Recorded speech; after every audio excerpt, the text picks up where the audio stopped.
Հարգելի հանձնաժողովի նախագահ, ազգային ժողովի հարգելի պատգամավորներ, երկրորդ ընթերցման ռեժիմով աժելիագումար նիստին քննարկելու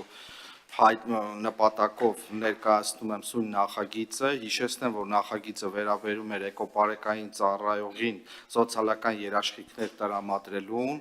եւ սույն նախագծով սահմանվում է, որ էկոպարեկային ծառայողը, ով պարտականությունները կատարելիս հաշմանդամություն է ձեռք բերել կամ աստվածչանի նրա զոհվելու դեպքում միանվագ դրամական օգնության ձևով կառավարությունը սոցիալական երաշխիք է սահմանում էկոպարեկային ծառայողի համար, բնականաբար մահվան դեպքում դրամական օգնությունը վճարվում է նրա հարազատին, նույն նախագծով նաև կառավարությանը լիազորվում է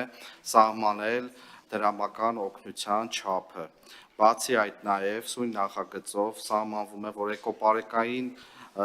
ծառայության անցնող թեկնածուները սահմանված կարգով եւ ընթացակարգով քննությունները հանձնելուց հետո նշանակվում են համապատասխան պաշտոնի, բայց ոչ ուշ քան 2027 թվականի հունվարի 1-ը։ Տվյալ դեպքում ժամկետի փոփոխությունը պայմանավորված է էկոպարեկային ծառայության ամբողջական կայացման համար պայմանավորված անհրաժեշտ սահմանված ընթացակարգերով արհեստավարժ անձնակազմի համալրման եւ տեխնիկական ամբողջական վերազինումը պատշաճ իրականացնելու համար։ Հավելեմ, որ արդեն հաջողությամբ տրվել է Սյունիքի մարզային վարչության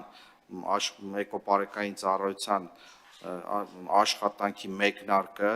արդեն ունենք որոշակի արդյունքներ կոնկրետ այս ոլորտում եւ մյուս մարզերում էլ process-ը գտնվում է բուռն ընթացքի մեջ։ Շնորհակալություն, խնդրում եմ հավանության արժանացնել նախագիծը։